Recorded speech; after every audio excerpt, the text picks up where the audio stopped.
Saudara, jika pemuritan kita tidak mulai dari dalam rumah, pelayanan kita akan menjadi rapuh.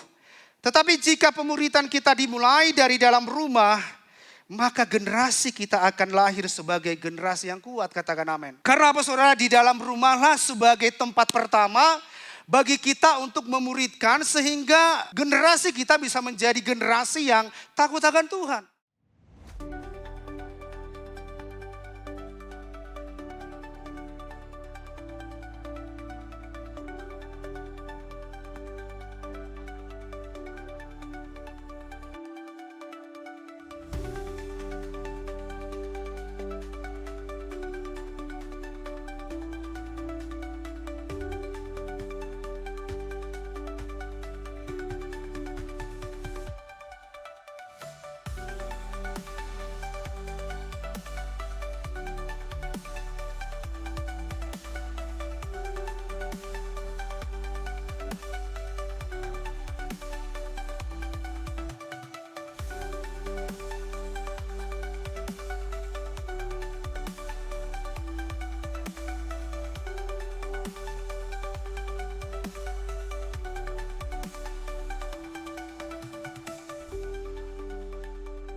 Oke saudara, di minggu yang terakhir di bulan November ini, tema gereja kita masih sama tentang discipling the generation. Discipling the generation ini artinya memuridkan generasi. Atau dengan bahasa sederhananya, memuridkan, mengajar, membimbing, membentuk generasi untuk menjadi murid Kristus. Jadi discipling generation ini adalah memuridkan, mengajar, membina, membimbing atau membentuk generasi untuk menjadi murid Kristus. Dan inilah tujuannya daripada discipling generation adalah tidak lain tidak bukan supaya setiap generasi kita, anak-anak kita boleh menjadi serupa dan segambar dengan Kristus. Dan mereka mengalami kedewasaan penuh di dalam Kristus. Katakan amin. Tentu saudara kita tahu bahwa tidak ada gereja yang sempurna. Tetapi yang ada adalah gereja yang sehat, kuat dan bertumbuh. Saudara, salah satu yang membuat saya boleh tertanam di dalam gereja GKS Balikpapan pada waktu itu adalah ketika Pastor Daniel waktu dalam khotbah berkata bahwa tidak ada gereja yang sempurna. Justru jika ada gereja yang sempurna, kedatangan kita lah yang membuat gereja itu tidak sempurna. So hari ini kalau saudara melihat masih ada kesalahan, kekurangan, memang kami di gereja ini tidak sempurna. Bahkan saya, bahkan all pastor, bahkan all leader, builders, dan kita semua di sini di tempat ini saya percaya kita tidak ada yang sempurna. Karena Kristuslah yang sempurna dalam hidup kita. That's why kita mau dimuridkan supaya apa? Semakin hari, semakin hidup kita serupa dan segambar dengan Kristus. Katakan amin. Saudara, gereja yang sehat, kuat dan bertumbuh, salah satunya dibangun dari sebuah pemuritan. Katakan amin. Apakah saudara percaya bahwa tadi saya sampaikan bahwa gereja tidak ada yang sempurna. Tetapi yang ada adalah gereja yang sehat, gereja yang kuat dan gereja yang bertumbuh. Apakah saudara sepakat bahwa gereja yang kuat dan sehat itu adalah gereja yang hidup di dalam sebuah pemuritan? Katakan amin. Dan GKS Balikpapan adalah salah satu gereja yang sangat fokus dengan yang namanya pemuritan. Saudara harus tahu bahwa GKS Balikpapan tidak melihat pertumbuhan daripada gereja dari banyaknya jemaat.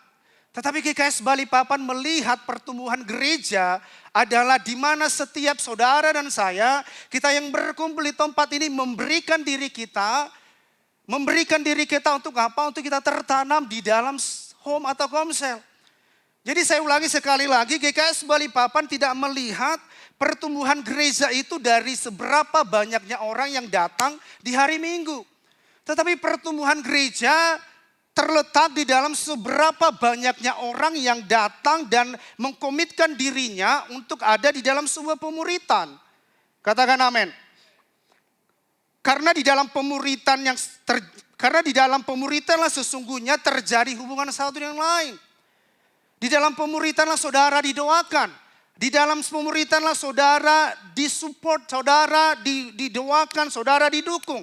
Dan saudara diberikan kebenaran-kebenaran firman Tuhan satu dengan lain. Katakan amin. Dan saudara perlu tahu bahwa GKS Balikpapan home ataupun komsel itu adalah backbone daripada gereja ini. Atau tulang punggung daripada gereja ini. Pemuritan itu atau home itu adalah backbone daripada gereja di tempat ini. Saudara berbicara tentang pemuritan tidak akan terlepas dari yang namanya amanat agung Tuhan. Karena pemuritan adalah bagian dari amanat agung yang gak bisa kita pisahkan. Dan inilah isi daripada amanat agung itu. Mari sama-sama kita baca di dalam Matius 28 ayat 19 sampai dengan 20. Karena itu katanya pergilah, jadikanlah semua bangsa muridku dan baptislah mereka dalam nama Bapa dan Anak dan Roh Kudus. Dan ajarlah mereka untuk apa mereka diajar, melakukan segala sesuatu yang telah kuperintahkan kepadamu. Dan ketahuilah, aku menyertai kamu senantiasa sampai kepada akhir zaman. Saudara, tujuan utama daripada pemuritan adalah menjadikan saudara, menjadikan pribadi kita menjadi murid Kristus.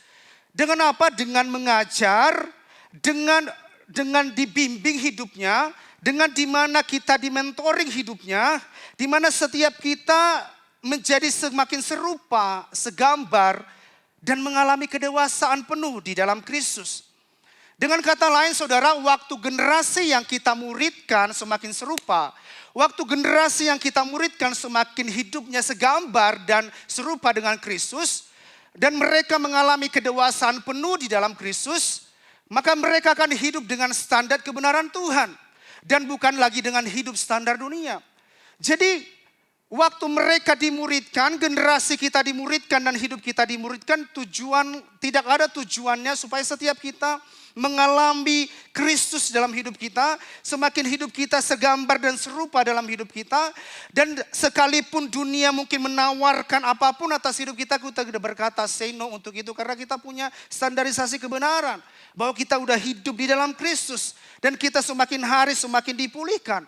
Dan inilah tujuan daripada kita boleh memberikan diri kita untuk boleh sama-sama dimuridkan, sama-sama masuk di dalam pemuritan. Saya percaya bahwa setiap kita yang dimuridkan, cara kita berpikir, cara kita berbicara dan bertindak menjadi sama dengan Kristus. Waktu hidup kita semakin segambar dan serupa dengan Kristus, saya percaya bahwa cara berpikir, cara kita berbicara, dan cara kita bertindak juga akan sama seperti Kristus. Yang dulu kita mungkin orangnya yang suka nyerah karena ada sesuatu tantangan yang luar biasa dalam hidup kita. Ya udah saya mau give up aja. Tapi ketika saudara hidup di dalam Kristus, saudara dimuridkan dengan benar, akhirnya saudara menjadi orang yang optimis dalam hidup saudara. Mungkin sesuatu tidak terjadi dalam kehidupan saudara seperti yang saudara mau. Akhirnya saudara gak gampang nyerah, tetapi saudara berpengharapan kepada Tuhan. Yang dulu saudara menyerah, sekarang saudara berserah kepada Tuhan.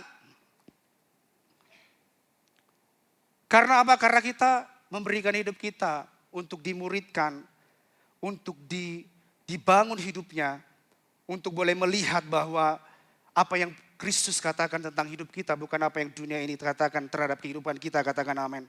Saudara, seringkali ketika kita mendengar kata pemuritan, pikiran kita langsung tertuju kepada gereja.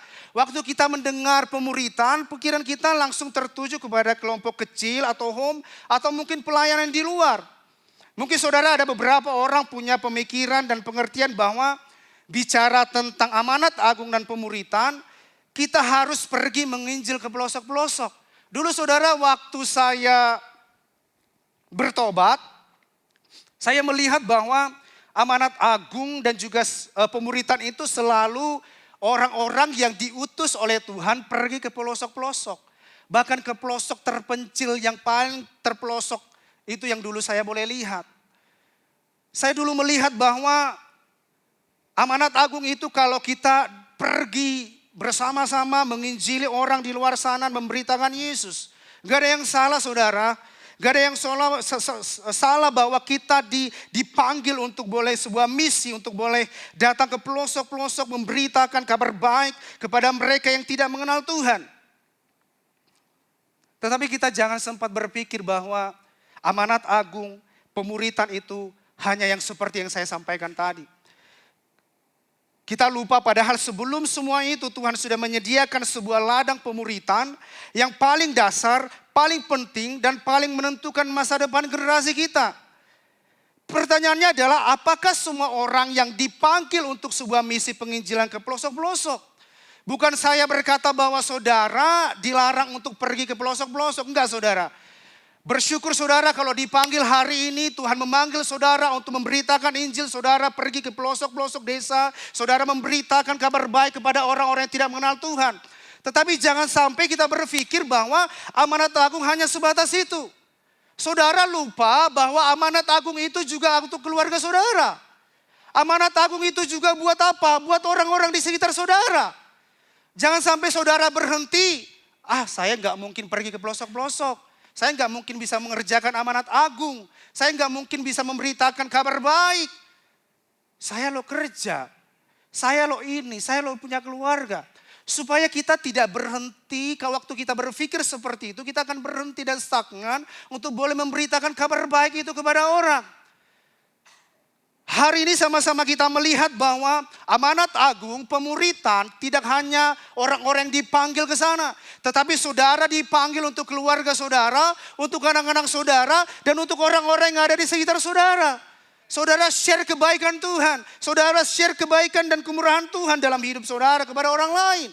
Dan saudara bagikan kabar baik kepada setiap orang yang bertemu dengan saudara. Saudara harus tahu bahwa keluarga adalah tempat pertama di mana iman ditanam. Di dalam keluarga adalah tempat di mana karakter dibentuk. Dan di dalam rumahlah perjalanan sebagai murid Kristus dimulai. Katakan amin. Banyak gereja ingin memiliki generasi yang kuat, rohani yang takut akan Tuhan. Namun kebenaran yang sering terlupakan adalah pemuritan yang paling kuat justru bukan terjadi di gereja saudara. Pemuritan yang paling kuat justru terjadi di mana? Di keluarga saudara, dalam keluarga saya. Saya ulang sekali lagi, pemuritan yang paling kuat itu justru bukan terjadi di gereja atau di luar daripada saudara. Tetapi pemuritan itu terjadi justru paling kuat justru di rumah saudara. Di keluarga kita. Mengapa demikian saudara? Saudara boleh lihat bahwa di gereja kita hanya bisa bertemu 2-3 jam. Ibadah ini selesai 1,5 jam. And then kita boleh fellowship di luar sana. Saudara boleh ngobrol satu dengan lain. Saya hitung-hitung mungkin saudara 2-3 jam. Ngobrol dengan saudara yang ada di gereja ini. Mungkin di home juga di komsel. Kita hanya bisa bertemu saudara 2-3 jam seminggu. Atau mungkin 3-4 jam seminggu. Tetapi saudara di rumah, saudara bisa bertemu dengan keluarga saudara jauh lebih banyak waktunya dari saudara ketemu di gereja dan bahkan di komsel atau di home. Jauh waktu saudara lebih banyak itu adalah di keluarga saudara, waktu saudara di rumah dengan keluarga saudara. Karena itu kita harus melihat ini dengan serius saudara bahwa sesungguhnya keluarga adalah tempat pemuritan yang pertama. Dan keluarga itu adalah sebagai tempat pemuritan yang sangat tepat untuk memuridkan generasi. Jadi keluargalah salah satu yang paling tepat, yang paling kuat untuk kita boleh memuridkan generasi. Katakan amin. Apakah saudara setuju? Sama-sama bahwa keluarga adalah tempat pemuritan yang paling kuat dan paling sehat, amin. Saudara, jika pemuritan kita tidak mulai dari dalam rumah, pelayanan kita akan menjadi rapuh. Tetapi jika pemuritan kita dimulai dari dalam rumah, maka generasi kita akan lahir sebagai generasi yang kuat, katakan amin. Karena apa saudara? Di dalam rumahlah sebagai tempat pertama bagi kita untuk memuridkan sehingga generasi kita bisa menjadi generasi yang takut akan Tuhan. Sehingga generasi kita menjadi generasi yang serupa dan segambar dengan Kristus. Sehingga generasi kita menjadi generasi yang berani berkata bahwa generasi kita akan berani berkata bahwa Yesuslah satu-satunya jalan kebenaran dan hidup. Dan tidak ada jalan lain selain di dalam Yesus. Tujuan daripada pemuritan kita dalam gereja adalah supaya anak-anak kita berkata bahwa tidak ada jalan lain selain jalan daripada Yesus. Waktu dunia menawarkan berbagai hal kepada hidup mereka, anak-anak kita, generasi kita. Waktu kita memuridkan mereka dengan benar di dalam gereja, di dalam rumah, mereka akan dengan sangat gampang berkata bahwa say no, karena mereka punya standarisasi kebenaran, yaitu standarisasi Yesus. Supaya setiap generasi kita adalah generasi yang berkata bahwa Tuhanlah satu-satunya jalan keselamatan dan hidup. Enggak ada yang lain. Inilah tujuannya bagaimana keluarga hadir, bagaimana pemuritan hadir dalam keluarga, supaya anak-anak kita, generasi kita berkata, apapun pergumulan mereka, apapun yang mereka sedang hadapi, mereka akan berkata, enggak tuh, saya percaya bahwa hanya Yesus satu-satunya juru selamat yang hidup di dalam setiap kehidupan kita. Saudara, sedikit cerita. Hari-hari ini yang belakang ini saya lakukan kepada anak saya Mikaela. Even memang walaupun dia masih kecil dan aku yakin bahwa sekalipun mungkin dia tidak mengerti. Tetapi saya selalu mengajarkan dia untuk doa menerima Yesus. Saya ajarkan anak saya untuk menerima doa menerima Yesus. Even mungkin dia gak tahu. Tetapi dia ikuti dan aku percaya bahwa itu berkuasa atas hidupnya.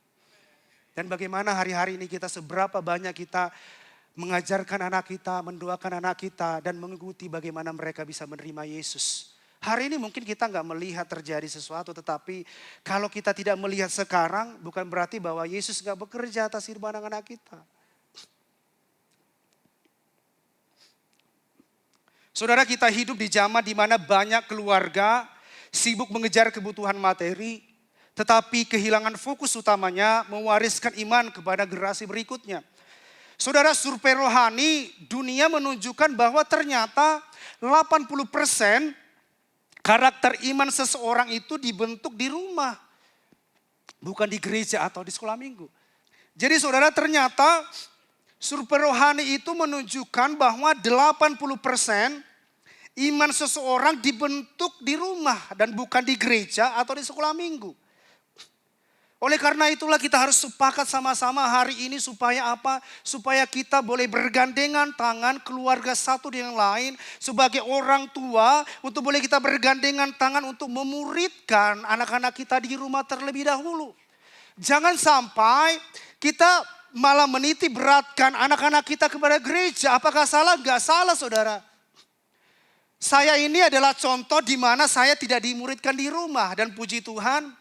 Gereja menangkap saya, gereja memuridkan saya bertumbuh di dalam komsel, di dalam pemuritan. Dan akhirnya saya menerima Yesus secara pribadi. Saya berkatakan bahkan bukan berarti bahwa gereja tidak melakukan bagiannya. Sama seperti saya juga dimuridkan di dalam gereja.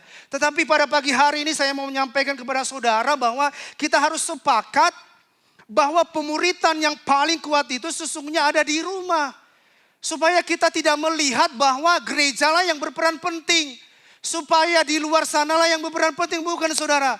Tetapi saudara yang ada di rumah, orang tua yang berperan penting untuk boleh memuridkan anak-anaknya. Kemudian gereja melanjutkan apa yang sudah dibangun di rumah. Katakan amin. Saudara, jangan pernah berhenti. Karena walaupun sekalipun masih belum terlihat kepada anak-anak kita, tetap doakan. Tetap muridkan. Tetap perkatakan yang baik kepada anak-anak kita. Tetap perkatakan apa yang Yesus perkatakan atas hidup-hidup mereka. Katakan amin. Saudara, di Ulangan 6 ayat 4-7 dikatakan, dengarlah hai orang Israel, Tuhan itu Allah kita, Tuhan itu Esa. Kasihilah Tuhan Allahmu dengan segenap hatimu dan dengan segenap jiwamu dan dengan segenap kekuatanmu. Ayat ke-6, apa yang kuperintahkan kepadamu pada hari ini haruslah engkau perhatikan. Saudara, kalau ada kata perhatikan berarti Tuhan mau kita memperhatikan ayat ini. Waktu ada kata perhatikan, berarti ada sesuatu hal yang luar biasa, yang penting, yang kita harus perhatikan. Yaitu jadi katakan haruslah engkau mengajarkannya berulang-ulang kepada siapa saudara? Kepada anak-anakmu. Dan membicarakannya apabila engkau duduk di rumahmu, apabila engkau sedang dalam perjalanan, apabila engkau berbaring, dan apabila engkau bangun. Apa yang kuperintahkan kepadamu haruslah engkau perhatikan, kata firman Tuhan. Tuhan memberikan perintah, tetapi saudara sebelum orang tua mengajar anak, orang tua harus memperhatikan, artinya merenungkan, memperdulikan, menghidupi pemuritan itu sendiri. Supaya apa? Supaya kita bisa mengajarkan itu kepada anak-anak kita.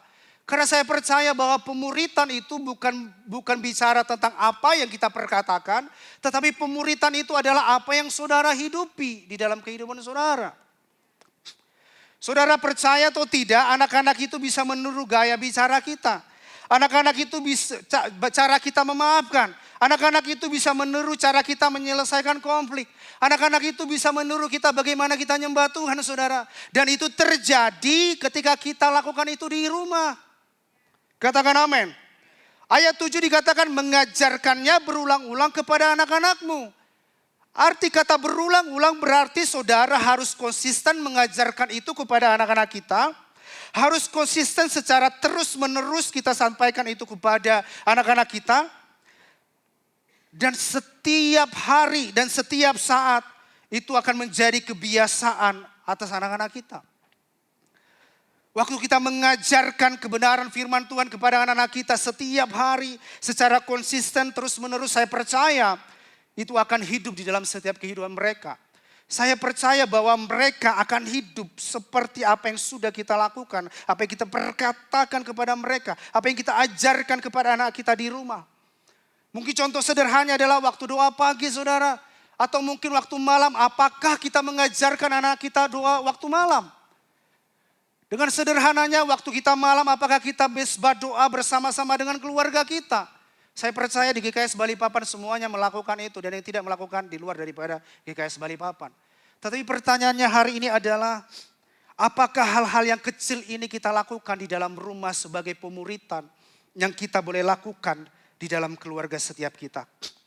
Firman Tuhan berkata, membicarakannya apabila engkau duduk di rumahmu, sedang dalam perjalanan, sedang engkau juga berbaring atau bangun, engkau memperkatakan itu kepada anak-anakmu. Saat duduk di rumah, apakah kita memperkatakan firman kepada anak-anak kita? Waktu kita ngobrol kepada anak kita, apakah kita bagikan nilai-nilai Kristus kepada anak kita?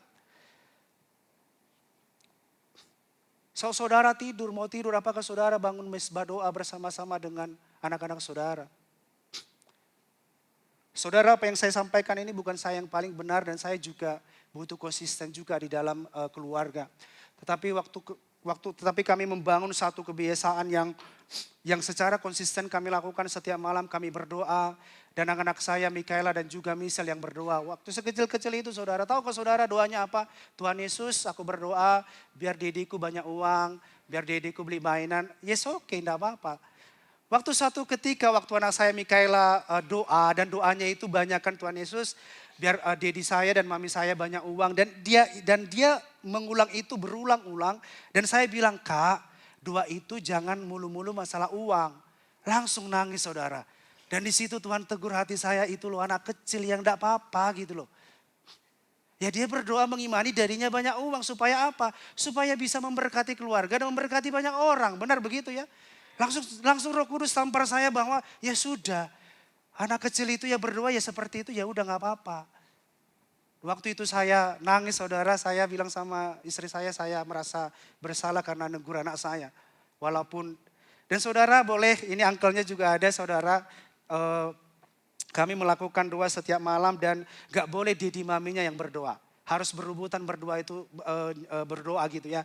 Yang pertama harus adiknya dulu, baru kakaknya. Walaupun mungkin isi doanya itu lucu-lucu gitu ya. Walaupun mungkin seperti masih terlihat anak-anak itu masih lari ke sana, lari ke sini, seperti tidak terjadi apa-apa. Tetapi saudara, kami gak pernah berhenti untuk berdoa. Saudara, saya mau saksikan bahwa saya kan ngantar anak saya setiap pagi sekalian saya kerja. Kadangkala ya seringan karena saya juga tempat kerja naik motor. Saudara, apa yang saya lakukan saudara? Saya setiap hari tidak pernah, ini kan anak saya di depan. Karena Mikaela itu waktu naik motor itu, dia itu tidak mau di belakang. Karena kan sekolahnya di IPK itu kan agak dress begitu ya. Jadi dia kalau di belakang dia merasa malu. Dia bilang, Dedi aku tidak mau di belakang, aku mau di depan. Nah, setiap hari saudara waktu naik motor saya juga pergi kerja. Saya selalu menumpangkan tangan saya, ini kan ada helmnya di depan. Itu saya menumpangkan tangannya kepada dia setiap pagi. Saya tumpang tangan kepada anak saya bilang, Mikaela engkau adalah anak, kata-kata pertama yang saya sebutkan sama anak saya, engkau adalah anak yang diurapi oleh Tuhan. Saya sampaikan, engkau adalah anak yang diurapi oleh Tuhan, engkau anak yang diberkati oleh Tuhan. Sekalipun mungkin saudara dan saya tidak melihat atasan anak saudara, jangan pernah berhenti memperkatakan bahwa engkau adalah anak yang diurapi Tuhan. Dan jangan sekali-sekali pun saudara memperkatakan bahwa anak-anak kita adalah anak-anak yang nakal saudara. Sekalipun kenyataannya dia nakal, tetapi saudara memperkatakanlah yang baik tentang anak-anak saudara, katakan amin. Perkatakan itu setiap hari. Mungkin hari ini engkau tidak melihat itu terjadi dalam anak-anakmu, tetapi perkatakan itu setiap hari. One day nanti engkau akan melihat bagaimana anak-anak kita bertumbuh luar biasa. Dan bagaimana anak-anak kita itu dengan luar biasanya mereka akan melihat standarisasi kebenaran dalam kehidupan mereka. Waktu ada dunia yang sedang mengintervensi mereka dengan tegas berkata bahwa say no atas itu. Saudara catat ini bahwa jika keluarga kuat, gereja pasti kuat. Jadi kalau gereja kuat belum tentu keluarga kuat. Tetapi kalau keluarga kuat, gereja pasti kuat saudara. Ada amin?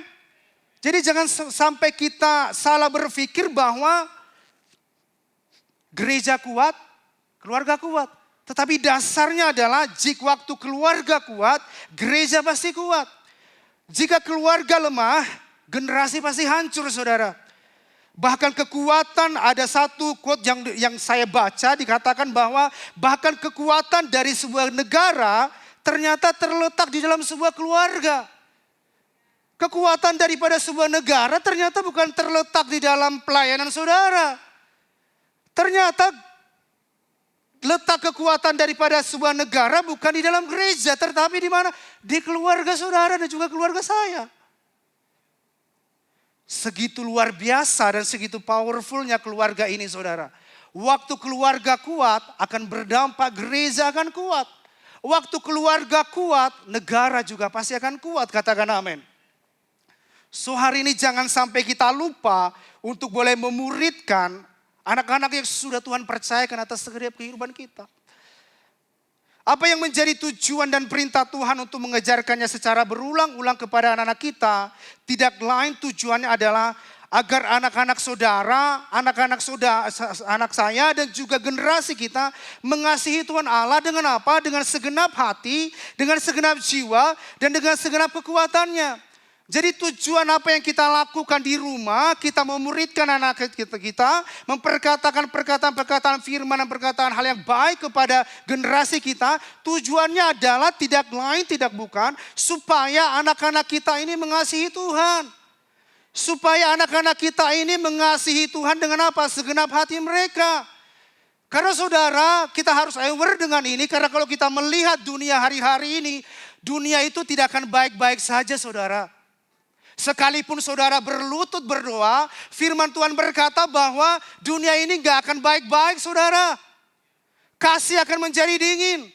Saudara sadar atau tidak sadar, apakah saudara melihat di luar sana ada kejadian yang sangat luar biasa yang sebelumnya tidak pernah terjadi dan hari-hari ini bisa terjadi. Kita harus aware saudara, bahwa dunia ini sedang tidak baik-baik saja. So kalau kita melihat bahwa dunia ini tidak baik-baik saja, apa yang menjadi bagian kita? Lakukanlah perkara yang kecil, tapi dampaknya luar biasa. Saudara gak mungkin jadi presiden langsung kan, jadi RI1, bisa mengubah dunia ini. Tetapi apa yang saudara lakukan? Saudara bisa melakukan dengan langkah yang kecil. Saudara hadir di dalam rumah saudara, memuridkan anak-anak saudara. Dan mengajarkan itu berulang-ulang kata firman Tuhan. Kenapa sampai dikatakan berulang-ulang saudara? Karena memang gak mungkin sekali kita perkatakan anak kita berubah. Gak mungkin sekali kita perkatakan langsung terjadi sesuatu saudara. That's why kita memperkatakan itu secara berulang-ulang, berulang-ulang supaya apa? Supaya mereka mendengar dan tidak hanya berhenti mendengar. Tetapi mereka melakukan dan bahkan menghidupi itu di dalam setiap kehidupan kita. Pertanyaannya hari ini adalah bagaimana kita bisa memuridkan kalau kita juga tidak mengalami dan menghidupi itu. Mungkin ini pertanyaannya atas setiap kita orang-orang tua di tempat ini. Dan ini pertanyaan kepada saya pribadi saudara. Karena saya percaya bahwa firman itu pedang bermata dua. Dan ini juga mempertanyakan kepada diri saya. Bagaimana kita boleh membangun generasi kita.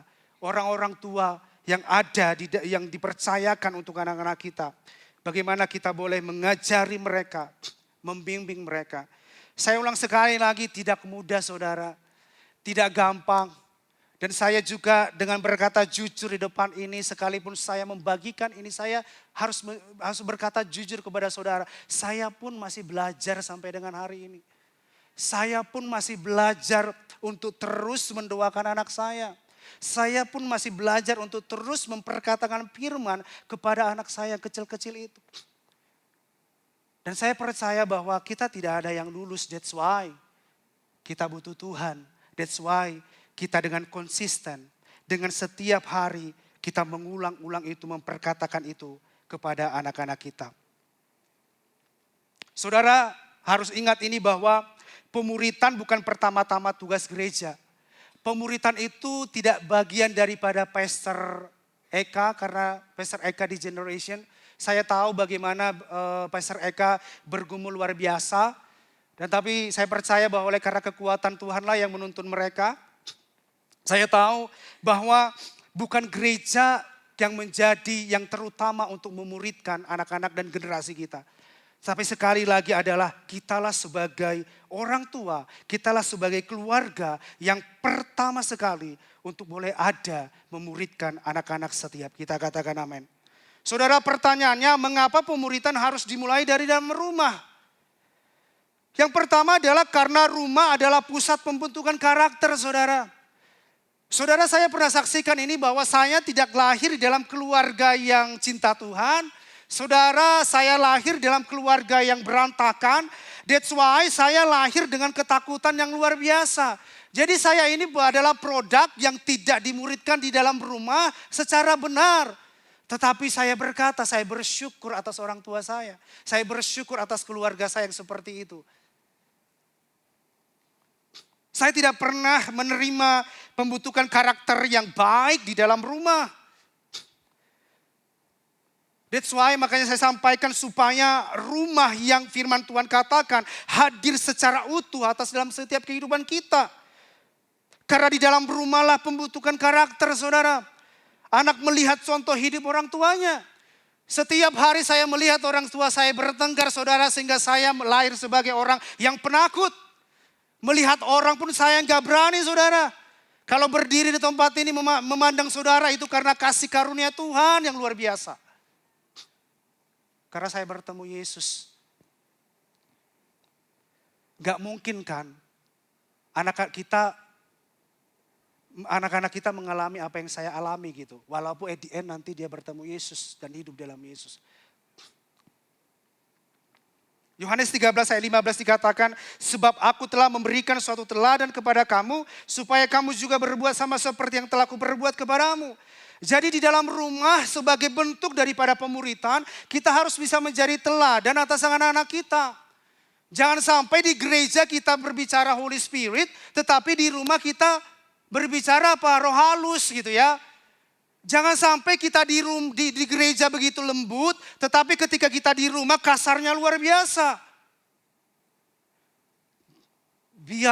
Karena saya percaya bahwa anak itu melihat apa yang kita contohkan di dalam rumah. Supaya kita bisa sama di gereja, sama juga tempat di mana kita boleh ada, di keluarga, dimanapun kita boleh sama. Yang kedua saudara, mengapa pemuritan harus dimulai dari rumah? Rumah membentuk arah rohani generasi. Amsal 22 ayat 6 dikatakan, didiklah orang muda. Siapa orang muda itu? Anak-anak kita. Didiklah orang muda menurut jalan yang patut baginya, maka pada masa tuanya pun ia tidak akan menyimpang daripada jalan itu. Makanya rumah adalah sekolah rohani pertama, saudara. Waktu di dalam rumah kita membentuk generasi kita, anak-anak kita, mendidik mereka menurut jalan yang patut baginya, maka pada masa tuanya pun mereka tidak akan menyimpang. Dari masa mudanya pun, masa tuanya pun, waktu ada intervensi dunia yang mencoba menarik mereka, mereka dengan tegas berkata say no atas itu. Dan mereka berkata bahwa karena mereka punya standarisasi kebenaran. Waktu standarisasi kebenaran itu hidup dalam hidup mereka, mereka bisa memilih mana yang benar, mana yang tidak benar, mana yang baik, mana yang tidak baik. Mana yang baik, mana yang buruk mereka bisa memilih. Karena apa? Karena mereka sudah punya standarisasi kebenaran yang dibangun bersama-sama di dalam rumah. Yang secara terus menerus kita lakukan di dalam keluarga kita. Mengapa saudara pemuritan itu harus dimulai dari rumah? Karena dunia sedang memuridkan generasi saudara. Saudara sadar apa tidak sadar, media, gadget saudara dan apa yang dunia ini tawarkan kepada kita dan anak-anak kita, dunia ini sedang memuridkan generasi kita. Dengar baik, jika bukan kita yang memuridkan anak-anak dan generasi kita, maka dunia akan mengambil alih untuk memuridkan anak-anak kita. Jika bukan kita yang mengajarkan nilai-nilai kebenaran kepada anak-anak kita, maka dunia akan mengambil bagian untuk mengajarkan nilai-nilai dunia kepada anak-anak kita. So saudara, kita harus menyadari ini bahwa dunia ini enggak sedang baik-baik saja. Nikah dengan sesama jenis itu biasa-biasa saja di luar sana. Tetapi waktu kita punya standarisasi kebenaran bahwa itu enggak menjadi sebuah kebenaran saudara. Akan sangat banyak tipu muslihat yang diberikan oleh dunia untuk boleh menggoncangkan iman anak-anak kita saudara. Makanya kalau kita tidak memilih hari ini untuk boleh sepakat bersama-sama dengan gereja, dengan siapapun kita bersama-sama sepakat, kalau kita tidak mengerjakan ini saudara, cepat atau tidak dunialah yang akan memuridkan generasi kita. So hari ini, mari sama-sama keluarga dan juga dengan gereja, mari sama-sama kita memuridkan anak-anak kita. Jangan sampai saudara punya pemikiran bahwa anak-anak saudara dimuridkan hanya di dalam gereja. Jangan saudara. Yang paling kuat dan yang paling sehat dan yang paling powerful untuk memuridkan generasi dimulai dari tangan saudara di dalam rumah. Gereja, apa yang menjadi bagian gereja?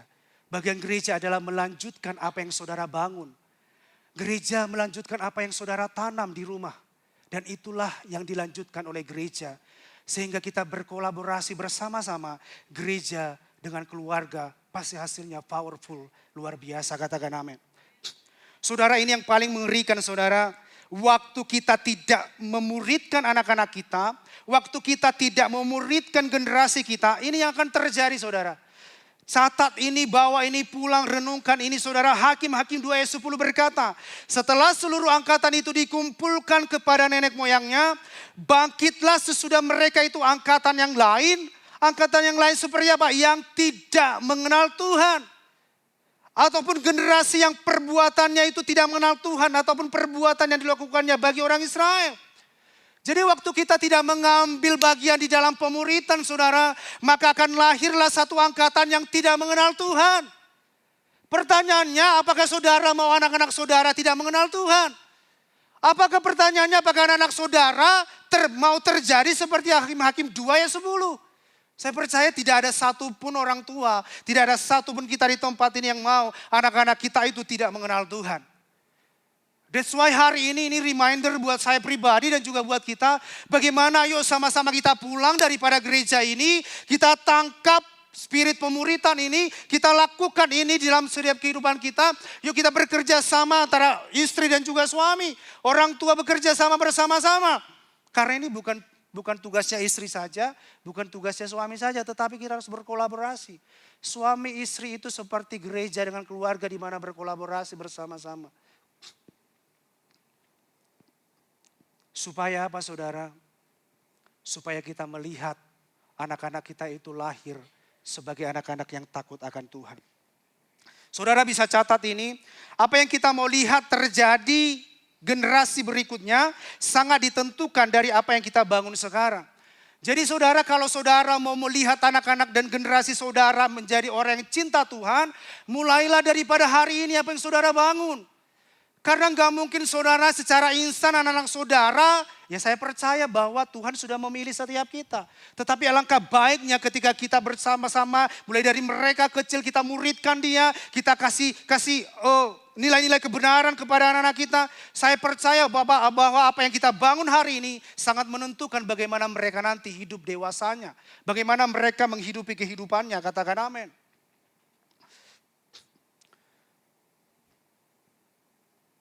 Ini saya bagikan beberapa poin kepada saudara bagaimana memuridkan generasi dalam rumah. Yang pertama, bangun hubungan yang erat dan sehat saudara. Bagi saudara yang orang tua di tempat ini, yang suami istri, bangun hubungan yang sehat. Sebagai orang tua bangun hubungan yang sehat yang terjadi yang saudara lakukan di dalam rumah. Supaya itulah yang akan dilihat oleh anak-anak kita saudara. Hadirlah kepada anak saudara secara emosional. Bukan berarti bahwa saudara tidak mencari, mungkin saudara kita mencari uang, mencari materi di luar sana supaya hidup mereka baik. Tetapi jangan hanya itu saudara, tetapi hadirlah secara emosional dan juga fisik atas hidup mereka. Jangan berpikir hanya ya sudah saya sudah kerja, kasih uang, berikan uang supaya mereka hidup yang layak. Tidak berhenti di situ saudara. Saudara memuridkan anak saudara tidak cukup hanya saudara memberikan kehidupan yang layak.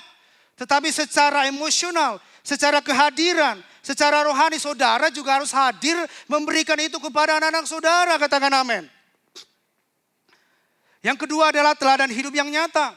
Sebagai orang tua, kita harus menjadi teladan yang hidup saudara. Titus 2 ayat 7-8 berkata, dan jadikanlah dirimu sendiri suatu teladan dalam berbuat baik.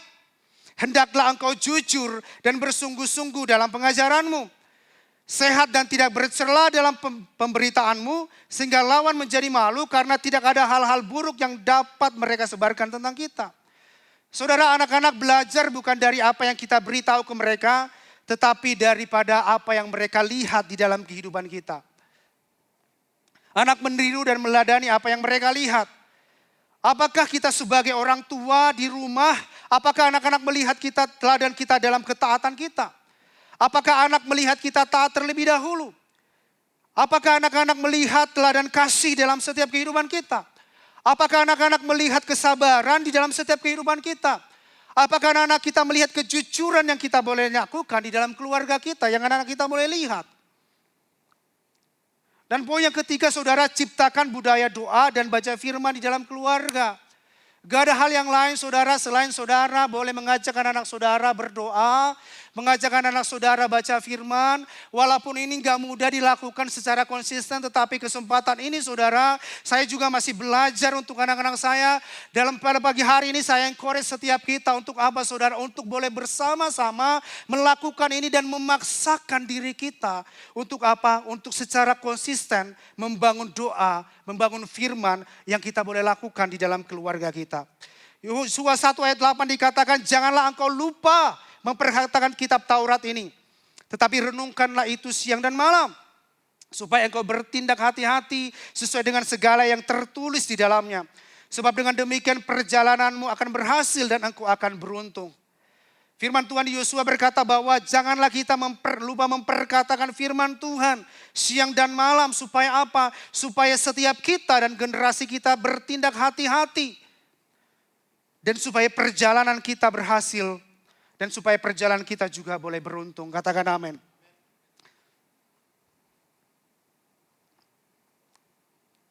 Dan yang terakhir saudara, saya mau sampaikan bahwa libatkan anak dalam pelayanan. Boleh ditampilkan foto-foto yang ada di dalam rumah ini.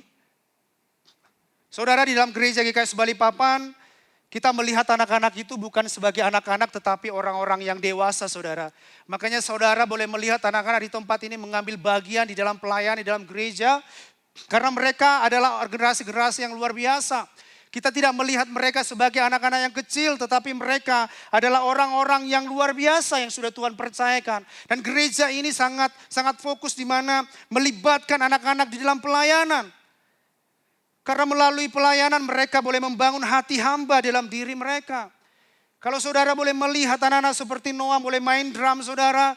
Dan ada Beatrice di sini boleh nyanyi, memuji Tuhan. Ada Salomo juga yang ada di melayani, semua anak-anak kecil di tempat ini melayani. Karena apa saudara, waktu mereka ada mengambil bagian di dalam pelayanan, saya percaya bahwa mereka melihat satu pengertian bahwa anak manusia datang bukan untuk dilayani tetapi untuk melayani. Di mana mereka punya hati hamba di dalam diri mereka, di mana mereka melayani. Di dalam 1 Samuel 2 ayat 18 dikatakan, adapun Samuel menjadi pelayan di hadapan Tuhan.